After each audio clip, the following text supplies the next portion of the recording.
Philippines is a country that we all know and love. Its culture stems from indigenous roots, Spanish influences, and global touches. Its culture also reflects the nature of Filipinos, such as taking care of the elderly, holding fiestas, and practicing 𝒯𝒽𝒾𝓈.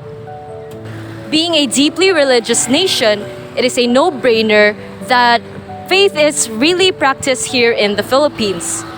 Not only that, spiritual figures are also used as a paragon for practicing and embodying values. And one of these spiritual figures is Mother Ignacia, or otherwise known as Ignacia del Espíritu Santo. Good day, everyone. I am Ayesha Jean Alfar, and the main goal of our group is to spread awareness of the various spiritual figures all across ASEAN countries. So, without further ado, I will guide you to the path of spiritual journey. Tara na! Ignacia del Espíritu Santo, or Mother Ignacia, was a Filipino religious sister of the Catholic Church and the founder of the Religious of the Virgin Mary. Born in Binondo, Manila, her birthday is celebrated on February 1, 1663. The young Ignacia was the eldest and the sole surviving child of 𝘍𝑬𝑗, a Chinese migrant, and Maria Jeromina, a Filipina native. She lived during the Spanish era in the Philippines, a time when racial discrimination and social hierarchy were deeply ingrained. The caste system ranked people based on ancestry, with Peninsulares at the top and Indios at the bottom. As a Chinese native mestiza and a woman, Mother Ignacia personally witnessed these prejudices. Women at the time were expected to marry at a young age.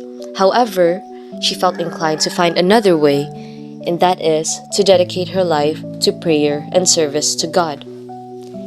In 1684, she had guided other Filipino lay women who sought a life of prayer and formed a religious community known as the Beatas de la Virgen Maria, the first Filipino religious congregation for women. Mother Ignacia continued her duties until her passing on September 10, 1748. Although she has not yet been canonized, her contributions to the Filipino Catholic faith were formally recognized when Pope Benedict XVI declared her as venerable on July 6, 2007. Now we've learned a lot about the personal life of Mother Ignacia. Sounds about like any other story, right? But how was she considered special in the religious aspect to the point that she was declared venerable? Let us learn more about her philosophies, spiritualities, character traits, and values in life. Her rule of life was heavily influenced by the spiritual exercises of Saint Ignatius of Loyola. These exercises focused on deep reflection on sins and the need for God's guidance, imitating Christ's service, understanding the significance of Jesus' sacrifice, and strengthening the faith and living a life of love to God. Mother Ignacia was described as a humble and strong woman who embodies patience and zeal for the good of people. Despite being a founder of the first Filipino congregation for women, she remained humble and continued to be of service.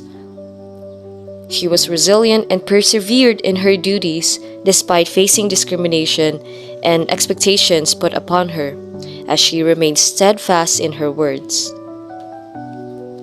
Through her outstanding leadership, she inspired several laywomen to join her life of prayer and service for God. Mother Ignacia certainly had very benevolent philosophies and values in life, but the question still remains: what were these specific manifestations of her spirituality on love, justice, peace, and integrity of creation? Let us find out right now. Love was shown in the way she welcomed and cared for all women, regardless of their social class and race. During the Spanish era, in which society excluded native lay women in Spanish religious congregations, she created a safe space for them to grow in peace and unity. Mother Ignacia challenged the unjust systems during her time, not through the means of aggression, but through peaceful defiance.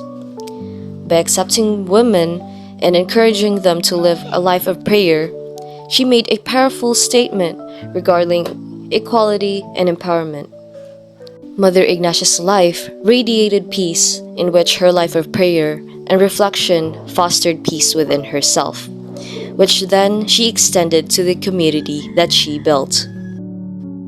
Her legacy continues through the mission of the Religious of the Virgin Mary, who strive to embody the same values in the world of today. We have definitely learned a lot about Mother Ignacia in terms of her life, philosophies, manifestations, and the like. But you may wonder as to why I chose her specifically out of all the spiritual figures. Well, I chose Mother Ignacia because of her powerful role as a female leader in a time in society where women were marginalized, particularly in the Spanish era. In an era where Filipino women were often excluded from religious spaces, she became a beacon of change. Her work contributes to integral human flourishing by recognizing the dignity of every person, encouraging the education and empowerment of women, and promoting a life centered on service.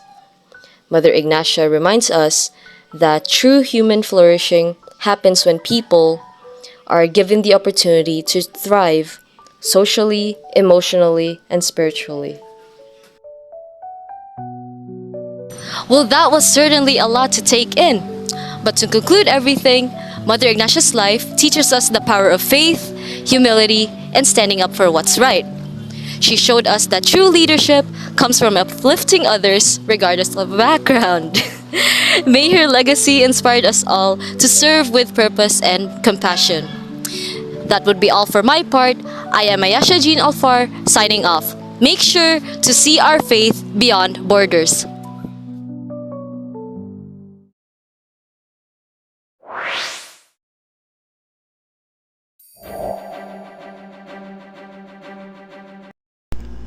In a region as richly diverse as Southeast Asia, faith takes on countless forms, yet somehow we still find common ground.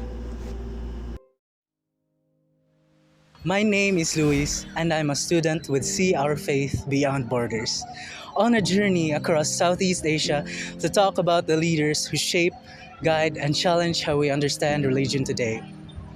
One of those individuals is Professor Nasaruddin Omar.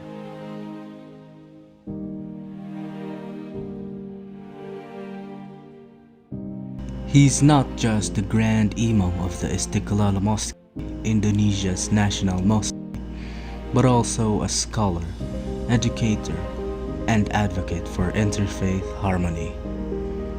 From founding Masyarakat Dialog Antar Umat Beragama to serving as Indonesia's Deputy Minister of Religious Affairs, his work goes far beyond the pulpit.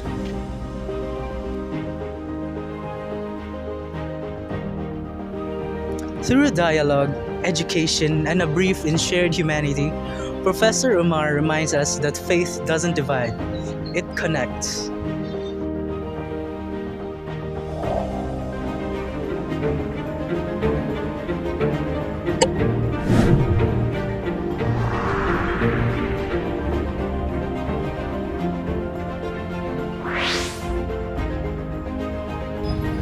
To understand Professor Nasaruddin Omar is to understand a journey, one that stretches from a quiet village in South Sulawesi to some of the world's most respected academic and religious institutions. Born on June 23, 1959, in Ujung Bone, Nasaruddin began his education in a modest setting, from the Asadiyah Islamic boarding school in Sengkang to the State Islamic University Alauddin. His academic journey was marked by discipline and excellence. But his pursuit of knowledge didn't stop there. He studied abroad at McGill in Canada, Leiden in the Netherlands, and even Paris. His work took him across the world, from the US to Palestine, in search of deeper understanding. He's not just a scholar, he's a bridge. A professor of Quranic interpretation, yes, but also a public servant, an interfaith leader, and a counselor. He served as Indonesia's Deputy Minister of Religious Affairs, helped shape the interfaith policy through the UK-Indonesia Advisory Team, and now as Grand Imam of Istiqlal Mosque. He leads one of the most iconic spiritual centers in Southeast Asia. Whether it's guiding a family, counseling a community, or teaching the next generation of scholars, Professor Umar's impact is felt on every level. It is one thing to lead, it's another to lead with heart. Professor Nasaruddin Umar's path isn't just paved with titles. It's grounded in a quiet, deep spirituality that radiates in everything he does. Rooted in Islamic philosophy and Sufism, his worldview is shaped by the pursuit of something more than knowledge. Taqarrub ila Allah, closeness to God. He draws inspiration from the likes of Ibn Arabi and Rumi, embracing their vision of divine love, unity, and the oneness of all existence. But his Sufism is practical. Tasawwuf amali, a lived spirituality. It's about action, ethics, how we treat each other. It's the way he listens patiently to opposing views, how he opens doors to dialogue rather than closing them in disagreement. There's a calmness to him, a steady discipline that never feels distant. And it's not just humility for show, it's real, it's consistent, and it makes people trust him. At the heart of his ethics are values we all recognize: justice, compassion, integrity. He challenges patriarchal interpretations of scripture, advocating for gender equality not just as a modern add-on, but as a truth deeply embedded in Islam itself. In every role, from Grand Imam to Professor, from interfaith partner to mentor, he brings his moral clarity with him. A belief that religion isn't here to divide us, it is here to heal. In Professor Nasaruddin's life, spirituality isn't abstract. It's lived, it's practiced, and above all, it's shared. Spirituality, when lived fully, becomes visible, not just in prayer or meditation, but in the way a person speaks, listens, and acts. For Professor Nasaruddin Umar, his faith unfolds in 4 sacred expressions: love, justice, peace, and the care for creation. Love, mahaba, is where it begins. Influenced by Sufi masters like Rumi and Ibn Arabi, Professor Umar sees divine love as the foundation of all being.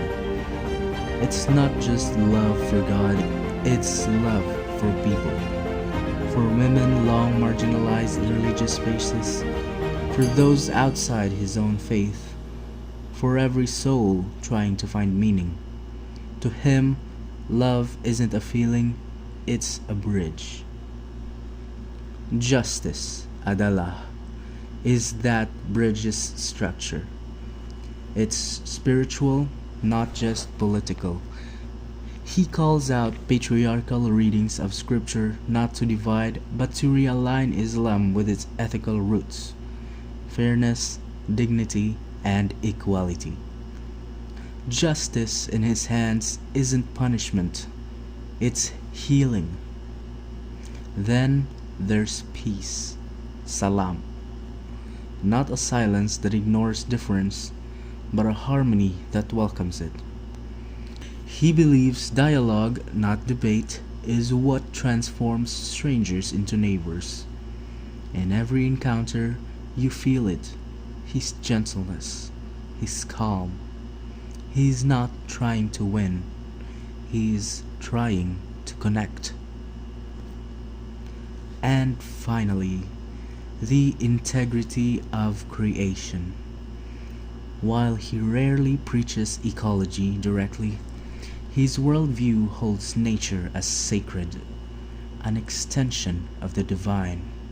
In Sufi thought, everything is interconnected: mountains, rivers, people, stars. Respect for creation isn't optional, it's worship. In the end, I chose to study Professor Nasaruddin Omar, not because of what he teaches, but because of how he lives. In a world that often separates belief from action or ritual from compassion, his example reminds me that real faith is holistic. It transforms the heart, sharpens the mind, and moves the hands. That's what integral human flourishing means to me. A life where heart, mind, and action move in harmony. A life lived not just for oneself, but for others and for the sacredness of creation.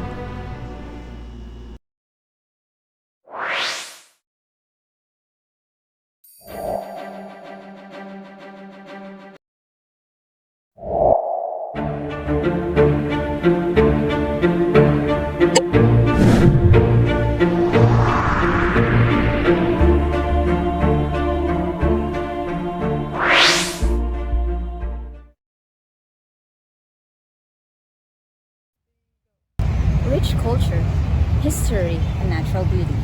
That is the country of Myanmar, where many Buddhist temples, pagodas, and the iconic Shwedagon Pagoda, as well as its stunning landscapes like Inle Lake and Bagan Thrive. With a recent earthquake in Myanmar, it makes us wonder, how did people have a sane state of mind in such tragedy happen? How did faith help in times of adversity? With that, let's take a look at Myanmar's dominant religion, which is Theravada Buddhism, and what or who is the foundation of the country's most dominant religion. I am Sheena de Castro, and together, let's learn about King Kyansittha and his contribution to Myanmar's faith.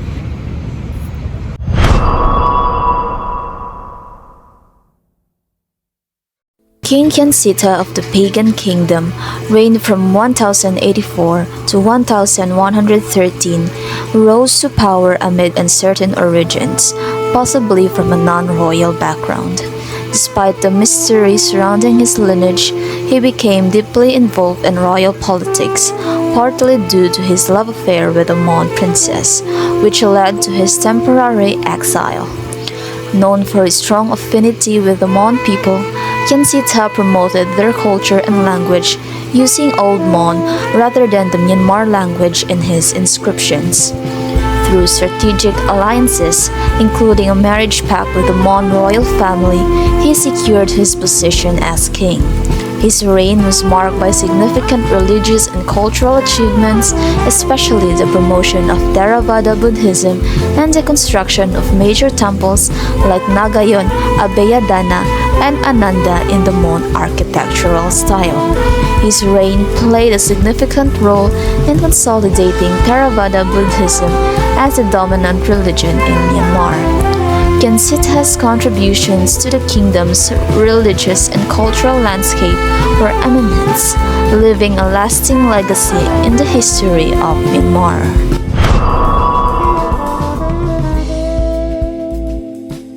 Kyansittha's philosophical outlook was deeply influenced by Theravada Buddhism. As a devout Buddhist, he adhered to the core teaching of the Four Noble Truths and the Eightfold Path. He saw himself as both a political and spiritual leader, believing that a king's role was not only to govern, but to guide his people in their spiritual development. Kyansittha exhibited several defining character traits that contributed to his successful reign. He was known for his wisdom, diplomacy, and resilience. Kyansittha's leadership was also shaped by his sense of responsibility, viewing kingship as a sacred duty to both his people and the Buddha's teachings. He took an active role in the welfare of his kingdom, ensuring stability and security. Kyansittha was marked by his humility and simplicity, focusing on spiritual purity and moral governance rather than material wealth. Kyansittha's ethical and moral values were deeply rooted in Buddhist temples with a strong emphasis on justice and fairness. He encouraged his subjects to openly acknowledge their faults and seek purification, fostering a culture of honesty and self-improvement. His reign was also centered around the value of generosity, not just through almsgiving, but also by supporting the construction of Buddhist temples and monasteries for the community's spiritual benefit. Kyansittha believed in promoting peace and prosperity, ensuring that all people in his kingdom could live comfortably and harmoniously.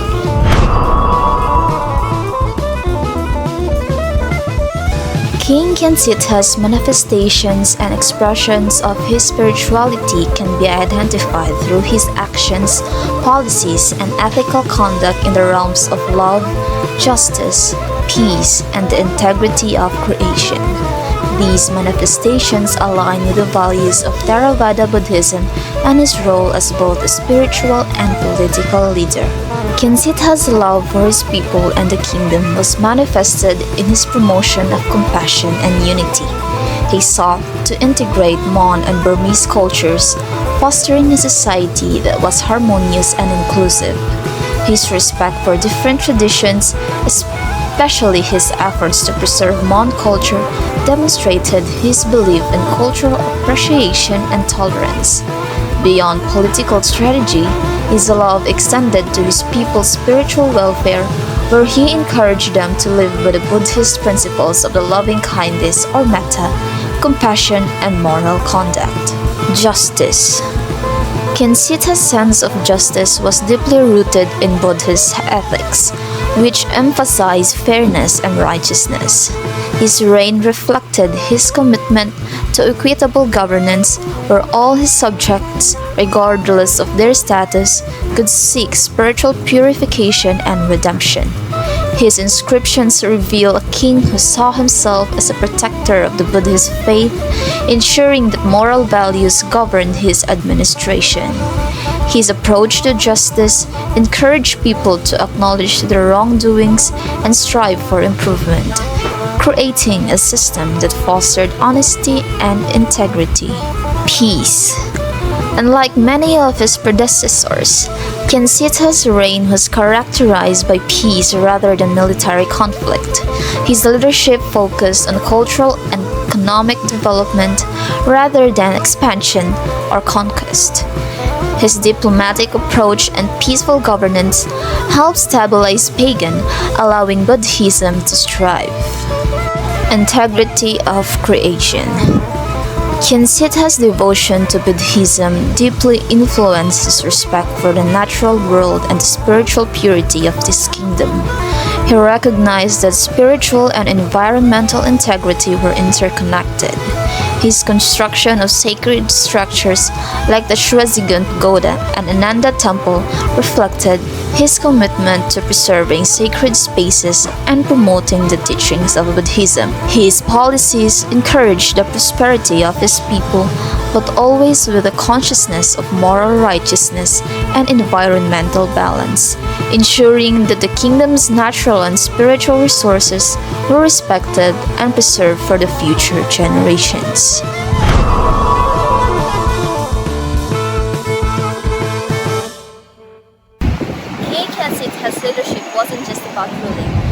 is about nurturing the people and strengthening the foundations of society. His leadership exemplified compassion, justice, peace, and environmental consciousness, all rooted in his devotion to Buddhism. As a student leader myself, adopting such principles fosters inclusivity, ethical decision-making, diplomatic problem-solving, which ultimately contributes to personal growth, community unity, and sustainable leadership. Leadership that is rooted in faith is leadership that nurtures, uplifts, and unites.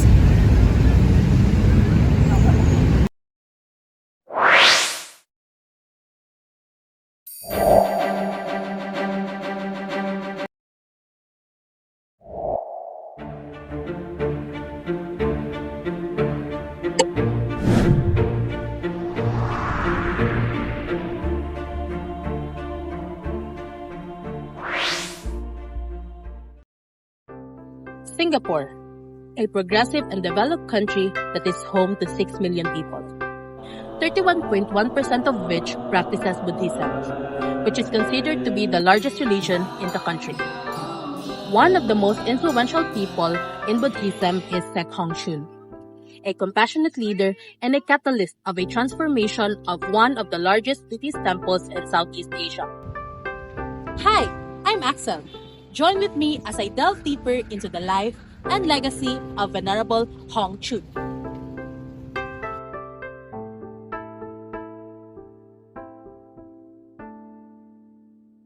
𝘚𝑘, or known as Feng Shui Grandmaster 𝘠𝑘, was born in 1907 in Fujian Province, China.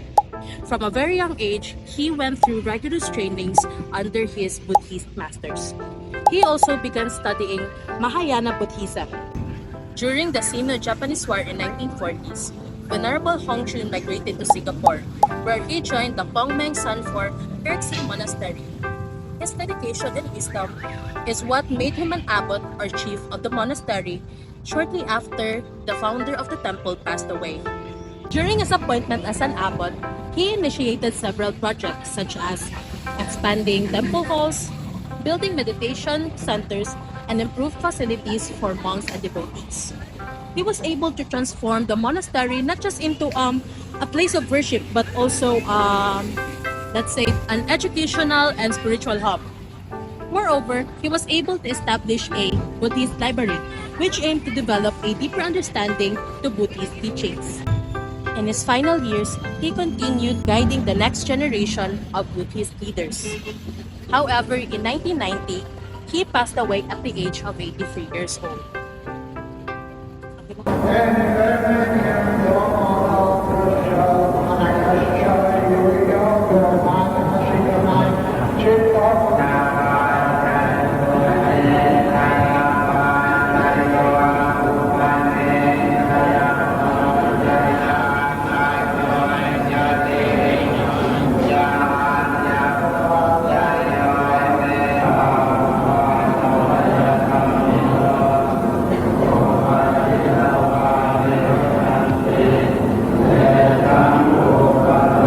Venerable 𝘠𝑘 expressed his love through universal compassion.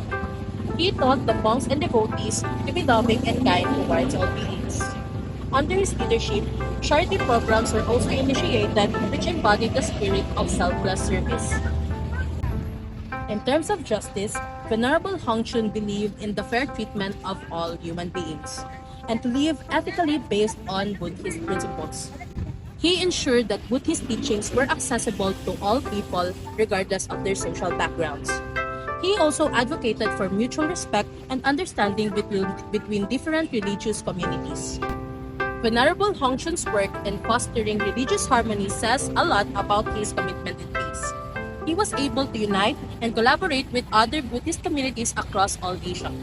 Moreover, his mastery of Feng Shui creates space in both inner and outer peace, building harmony and ensuring balance to one's well-being. As a master of Feng Shui, Venerable 𝘠𝑘 believed in the importance of living in harmony with nature. He also believed that human settlements should respect and align with natural environments. The expansion of monastery is incorporated with natural elements such as gardens, open space, and water. He also discouraged wastefulness and promotes respectful relationship with all natural elements. Venerable Hongchun's life serves as a powerful reminder that true wisdom is not just about knowledge, but it is also about on how to use it to uplift the community. Its dedication to education, social welfare, interfaith harmony, and balance reflects the essence of living a life with meaning and full of compassion. Through his teachings and initiatives, it simply proved that spirituality is not separate from our daily lives. His legacy continues to inspire us to seek wisdom and to act with love, with kindness, and full of compassion, and to strive for harmony and balance in all aspects of our lives.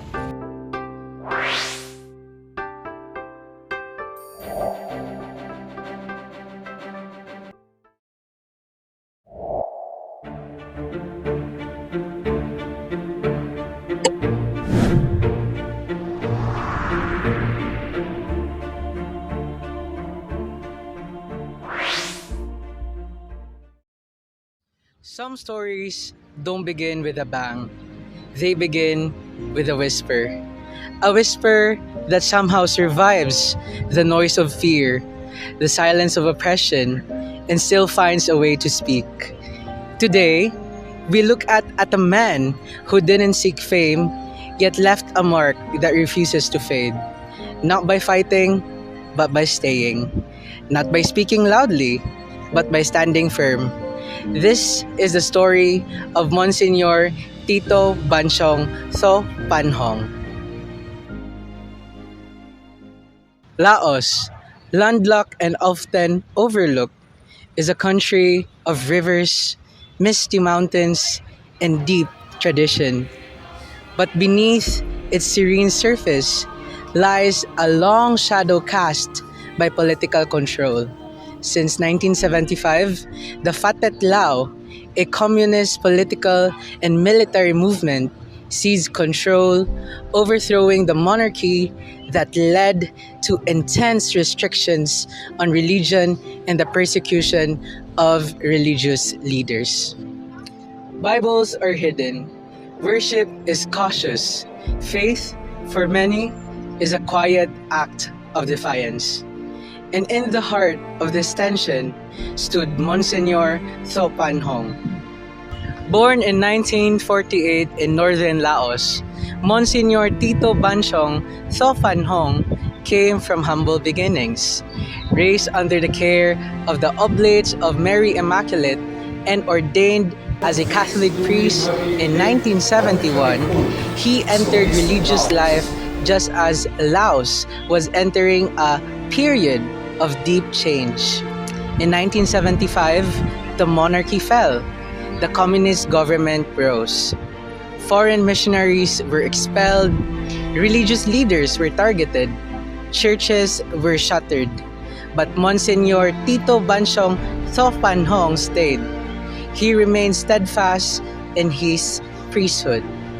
While many fled or were silenced, he remained with his people, especially the ethnic minorities like the Hmong and the Khmer, who were often neglected by the state. He didn't preach loudly. He lived quietly. He continued his work in the city of Luang Prabang, an area known for its deep spiritual roots. He didn't challenge the system with protest. He challenged it by refusing to leave. His quiet defiance came at a cost. Monsignor 𝒃𝒽𝒾𝓚 was arrested 3 times. He spent a total of 7 years in prison without a fair trial, without access to lawyers. His crime? Ministering to his people, practicing his faith. But prison didn't break him. It refined him. And after each release, he returned to his mission. He continued to serve discreetly, faithfully. At one point, he was appointed bishop by the Vatican, but the government refused to recognize the title, stripping him of the formal role. Still, that didn't stop him. He didn't need a title to lead. He already had his mission. Monsignor 𝘚𝘌𝘈 spirituality was deeply rooted in Catholic teachings, focusing on love, justice, peace, and the integrity of creation. His life was a reflection of these core principles. Love for Monsignor 𝘚𝘌𝘈 wasn't just a feeling, it was action. He ministered to all, including ethnic minorities, offering spiritual support and promoting unity in a deeply divided society. Justice was his silent yet powerful stand. His commitment to his faith, even under the harshest conditions, was a form of protest against the oppression faced by his people. Justice could be pursued peacefully and without anger through personal sacrifice and unwavering principles. Peace was another guiding force. In a nation racked by political instability, Monsignor remained a calm presence. He was quietly transformative. This was a man who didn't wait for the world to notice. He noticed the world and acted. He promoted simplicity, community living, a faith that respected one another as much as one's soul. Even after resigning in 2019 due to illness, he had already left a subtle yet important mark, and his passing in January 2025 is remembered as a world slightly dimmer. So why him? Why did I choose Monsignor 𝘚𝘌𝘈? Because he proved that progress doesn't always roar. Sometimes it whispers. His life shows us that human flourishing, true flourishing, comes not from power but from service, not from wealth but from meaning. He showed that faith can endure. Even when stripped of power, one person's integrity can inspire quiet change. Sometimes it looks like patience. Sometimes it looks like service. Sometimes it looks like staying when everyone else walks away. In our world today, where loud voices often dominate the stage, it's worth remembering that power of those who choose to act without the feast of headlines.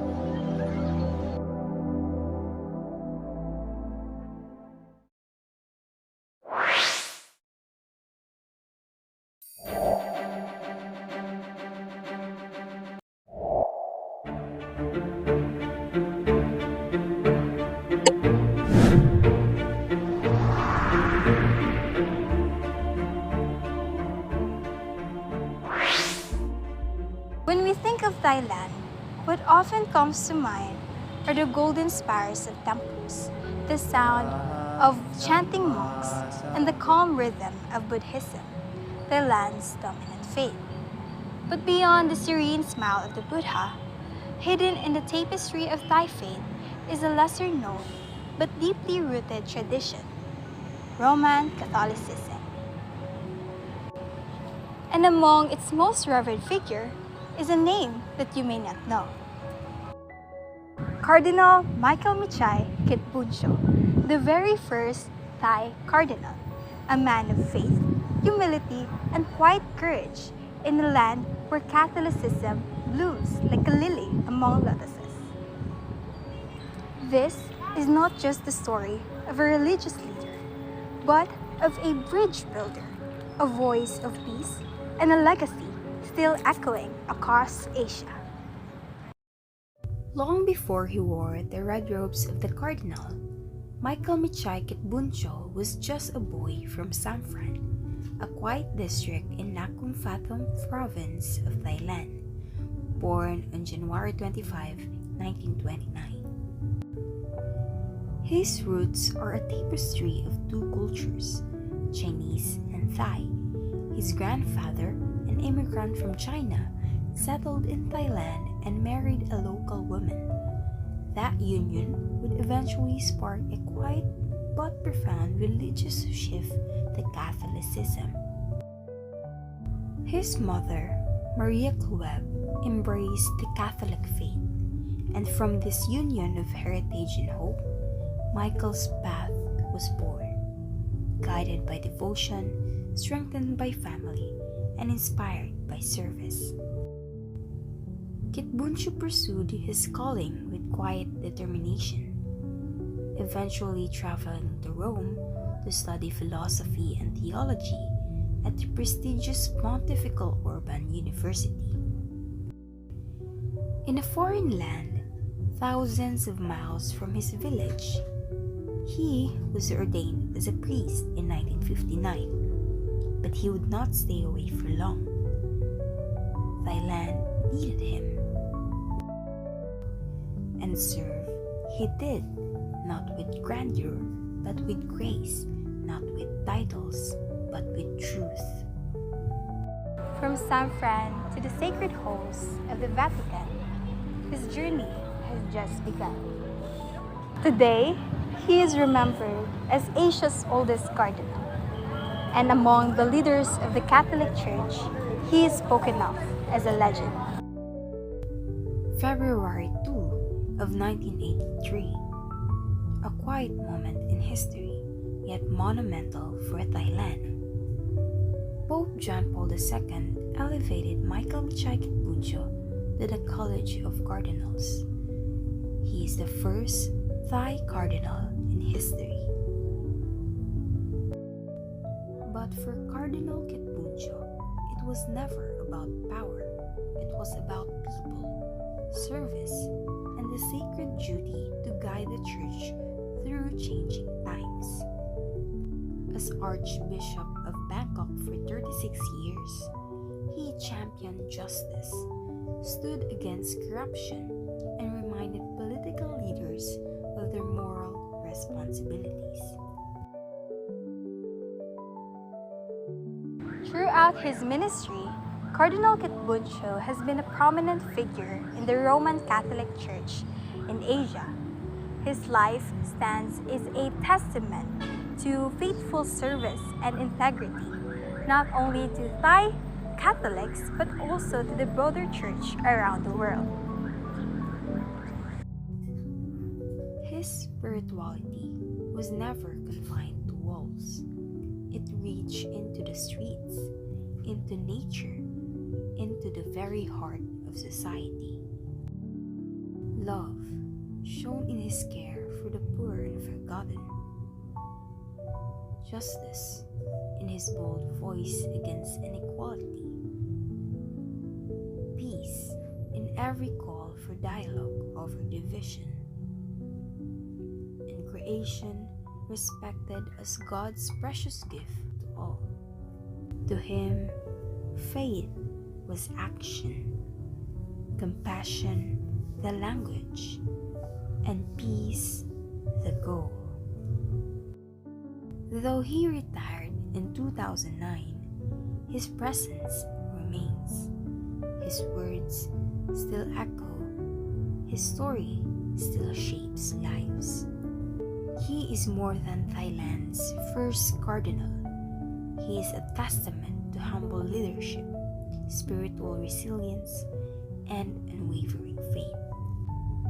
In a world that often shouts, his legacy whispers, live simply, serve greatly, and love without measure.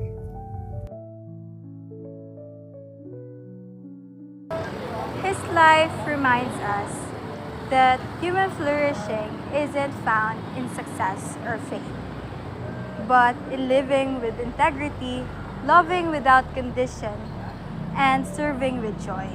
That's why I chose him, because he reminds me of the person I hope to become.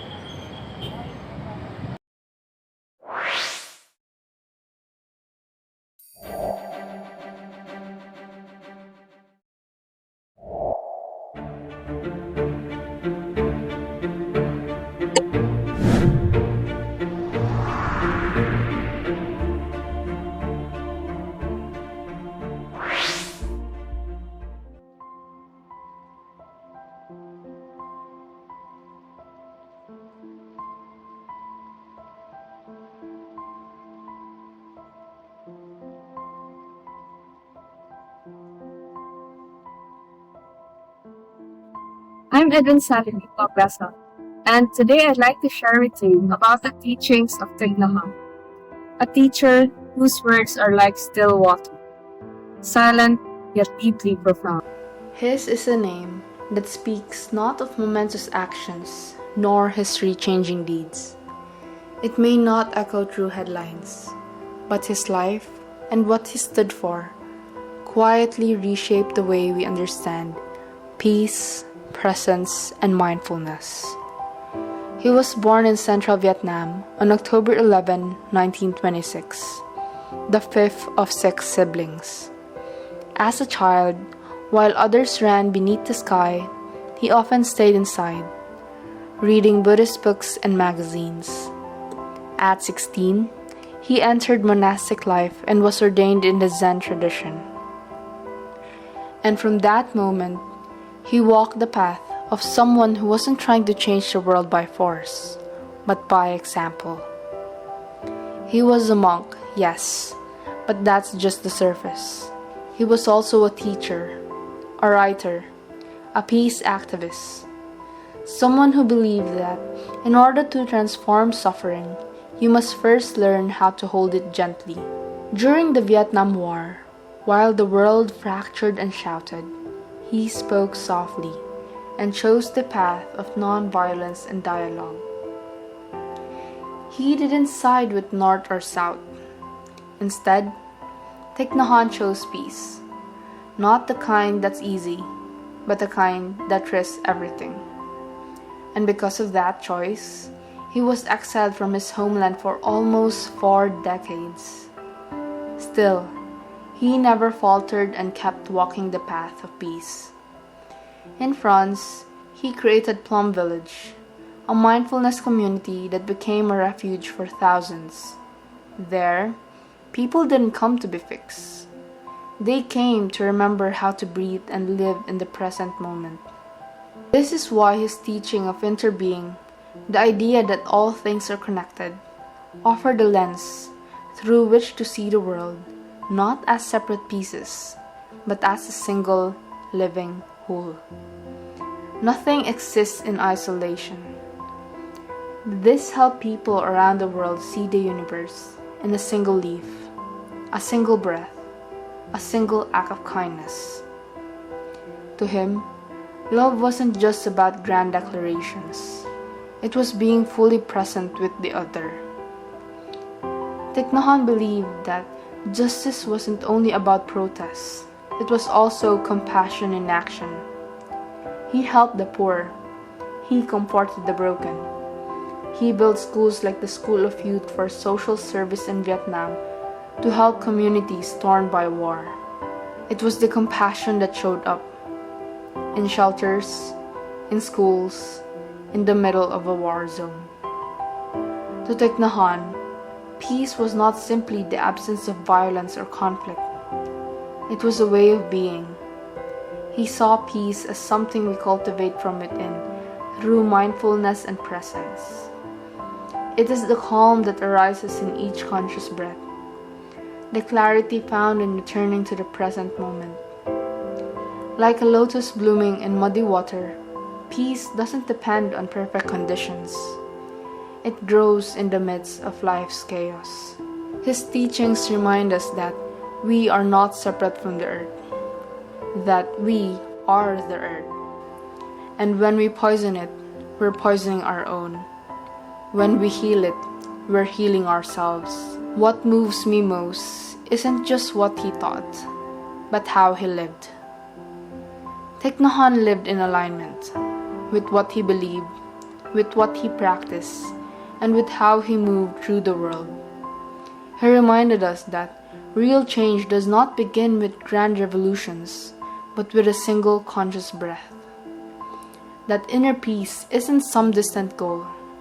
It's right here, available in every waking moment.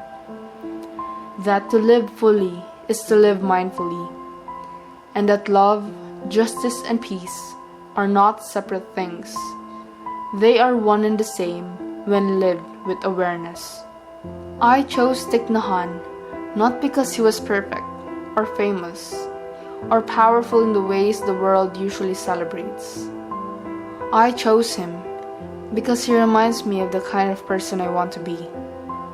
Present, gentle, compassionate with integrity.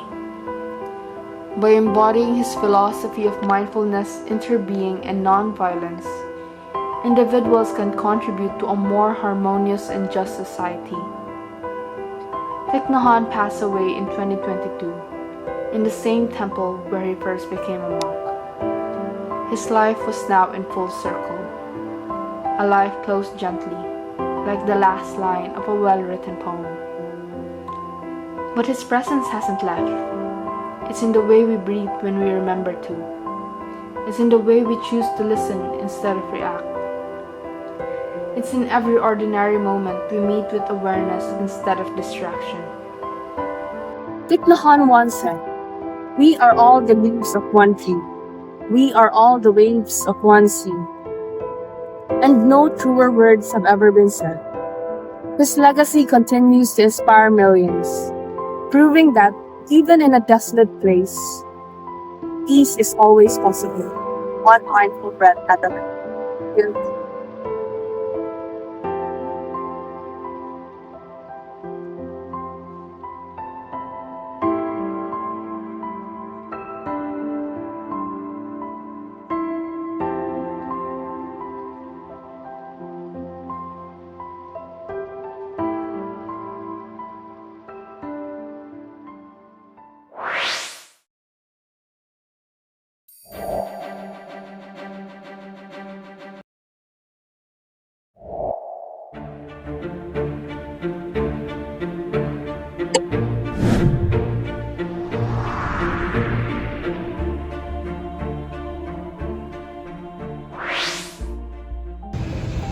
Hi, my name is Jay, and today I'd like to introduce to you a spiritual figure who, though not widely known to many of us, has deeply inspired not only me, but a lot of people as well, but especially me, at this point in my life.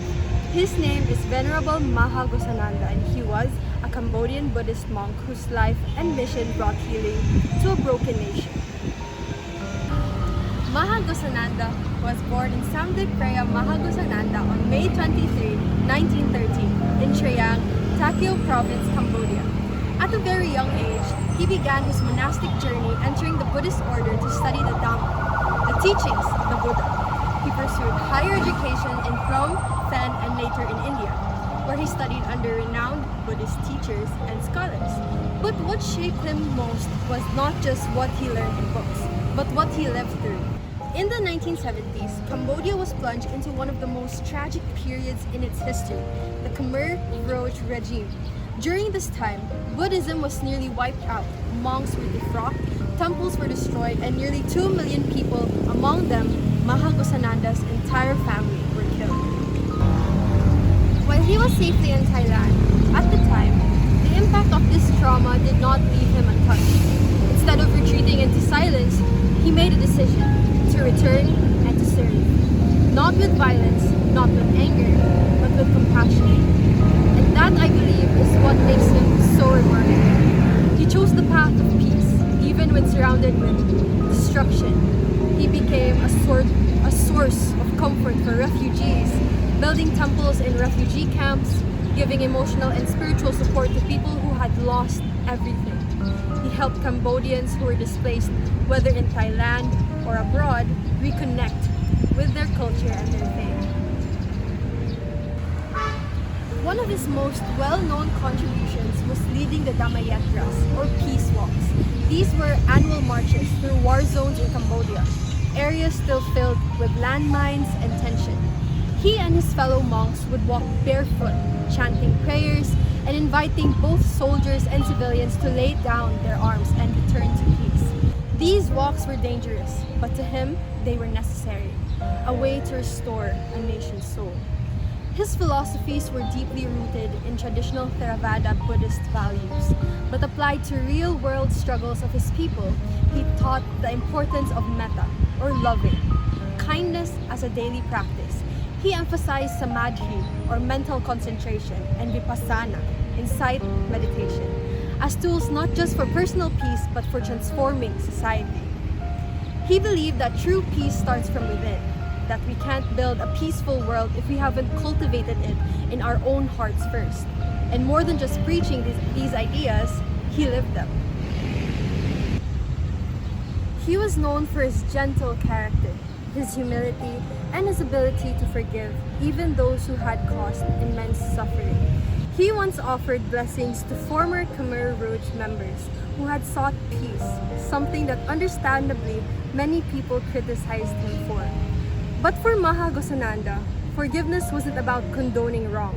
It was about healing and giving people the chance to start again. He also believed in interfaith dialogue, working with leaders of different religions through the interreligious mission for peace, to promote unity across differences. He didn't see religion as a barrier, but as a bridge. He extended his spirituality to the environment as well. His peace walks weren't just for political peace. They also raised awareness about deforestation and the removal of landmines, recognizing that peace includes how we treat the earth and its resources as well. Maha Ghosananda passed away in 2007 in Northampton, USA. But his legacy lives on, not just in temples or peace walks, but the idea that compassion is powerful enough to rebuild even the most broken of places. So, why did I choose him? I chose Maha Ghosananda not just because we have a difference in religion, as I am a Roman Catholic, but because his message transcends religion. He represents a kind of spiritual leadership that the world desperately needs today. And as a psychology student, I see how his teachings line up with our understanding of healing, resilience, and mental well-being. His life reminds me that healing from trauma takes time, yes, but it also takes courage, love, and inner peace. And honestly, as someone who's been going through a lot personally, his story gave me hope. It reminded me that no matter how heavy things feel, there is always a path forward. And sometimes that path starts with a simple step, a quiet breath, or a kind act. Maha Ghosananda once said, when we walk with mindfulness, we walk for all living beings, past, present, and future. That statement stuck with me, because it means that every action, even small ones, have the power to bring healing, not just for ourselves, but for others too. So as I close, I leave you with this question. In your own life, with all its noise and pain, what kind of peace are you choosing today? Not just for yourself, but for the people around you.